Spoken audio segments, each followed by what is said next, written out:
आरोप है कि हिमाचल प्रदेश में कांग्रेस पार्टी रचनात्मक विपक्ष की भूमिका अदा करने में नाकाम रही है।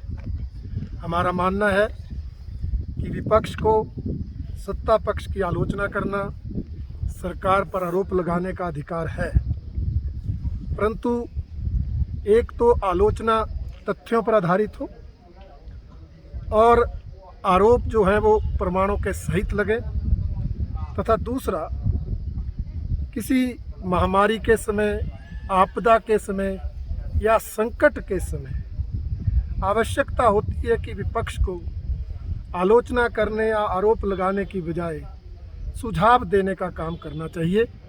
तभी वो रचनात्मक विपक्ष की भूमिका अदा कर पाती है, जिसमें इस कोरोना महामारी के कार्यकाल में कांग्रेस पार्टी पूरी तरह से विफल रही है। कांग्रेस पार्टी के कुछ नेताओं ने जिस तरह से इस महामारी के दौरान बार बार तथ्यहीन आलोचना की, निराधार आरोप लगाए, उससे प्रदेश की जनता में भय का वातावरण बना। आपने देखा कई बार उन्होंने बिना कोई प्रमाण दिए स्वास्थ्य सुविधाओं पर सवाल खड़ा कर दिया। कई बार उन्होंने डॉक्टरों और स्टाफ तक पर आरोप लगा दिए, जिसके कारण जहां प्रदेश की जनता और विशेषकर जो कोरोना पॉजिटिव मरीज हैं उनमें डर का माहौल पैदा हुआ। वहीं जो हमारे कोरोना योद्धा हैं, विशेषकर डॉक्टर्स हैं, पैरामेडिकल स्टाफ है, आशा वर्कर्स हैं, उनका मनोबल गिरा। महामारी कोरोना जैसी भयंकर थी, इसलिए आवश्यकता थी ऐसे समय में जनता का भी, कोरोना पॉजिटिव मरीजों का भी, और जो हमारे कोरोना योद्धा हैं, डॉक्टर्स हैं, पैरामेडिकल स्टाफ है, हमारे आशा वर्कर्स हैं, उनका हम मनोबल बढ़ा के रखते। परंतु कांग्रेस ने ऐसा ना करके अपनी संवेदनहीनता का परिचय दिया है और ये सिद्ध किया है कि उनके लिए महामारी से बढ़कर उनकी राजनीति है। भारतीय जनता पार्टी इस तरह की निम्न स्तरीय राजनीति की कड़ी निंदा करती है। यही नहीं, आपने देखा कि कुछ कांग्रेस पार्टी के नेताओं ने इस महामारी के दौरान सकारात्मक काम करने की भी कोशिश की, परंतु उनके साथ क्या व्यवहार कांग्रेस पार्टी के ही नेता कर रहे हैं, कार्यकर्ता कर रहे हैं, ये भी हम सब ने देखा है, जो इस बात को सिद्ध करता है कि कांग्रेस पार्टी में गुटबाजी इस स्तर तक हावी हो चुकी है कि वो महामारी के दौरान भी एक दूसरे को नीचा दिखाने से नहीं चूकते। ये कृत्य उनके अमानवीय दृष्टिकोण को दर्शाता है, जिसकी भारतीय जनता पार्टी कड़ी आलोचना करती है।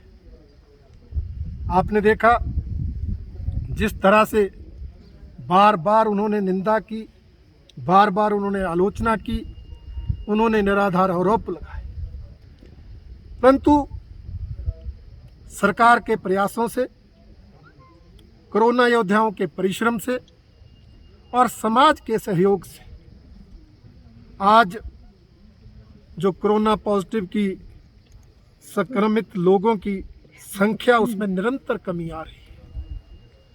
आपने देखा आज पॉजिटिविटी रेट बढ़कर 83% हो गया है और यहाँ तक कि मौत के आंकड़ों में भी कमी आई है। रिकवरी रेट 83% हो गया। इसलिए मैं कहना चाहूँगा कि हमारी हिमाचल प्रदेश की सरकार लगातार इस महामारी से बचाने के लिए प्रयास कर रही है। माननीय मुख्यमंत्री जी, माननीय स्वास्थ्य मंत्री जी जिला मुख्यालयों पर जाकर स्थिति का जायजा लेकर निर्णय ले रहे हैं। प्रशासनिक स्वास्थ्य विभाग के अधिकारियों को उपयुक्त निर्देश दे रहे हैं। प्रदेश की जनता से समय समय पर बंद से लगाकर अपील कर रहे हैं। और उनके प्रयासों के ये सार्थक परिणाम है।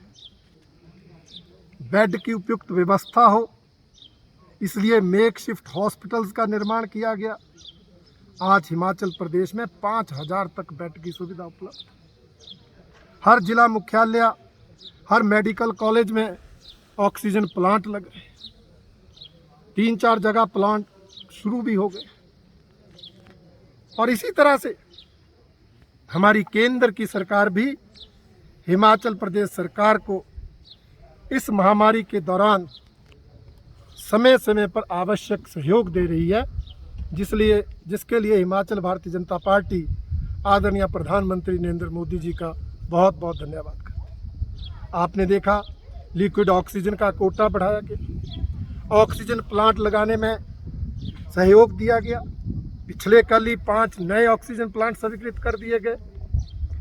आपने देखा हमारे राष्ट्रीय अध्यक्ष पार्टी के श्री जगत प्रकाश नड्डा जी, उन्होंने अपनी सांसद निधि से 2 करोड़ रुपए हिमाचल प्रदेश मुख्यमंत्री कोविड केयर सॉलिडेरिटी फंड के लिए जारी किया। हमारे सांसद केंद्रीय वित्त राज्य मंत्री श्री अनुराग ठाकुर जी ने हमीरपुर ऊना के लिए ऑक्सीजन के सिलेंडर भेजे।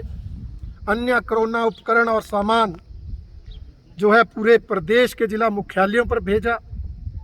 और भी केंद्र से अधिक हिमाचल प्रदेश को सहयोग मिले, इसमें सक्रिय भूमिका अनुराग ठाकुर जी अदा कर रहे हैं, जिसके लिए भी हिमाचल प्रदेश भारतीय जनता पार्टी नड्डा जी और अनुराग ठाकुर जी का भी बहुत बहुत धन्यवाद करती है। और अब भारतीय जनता पार्टी अपील करती है हिमाचल प्रदेश की जनता से कि वो सरकार को सहयोग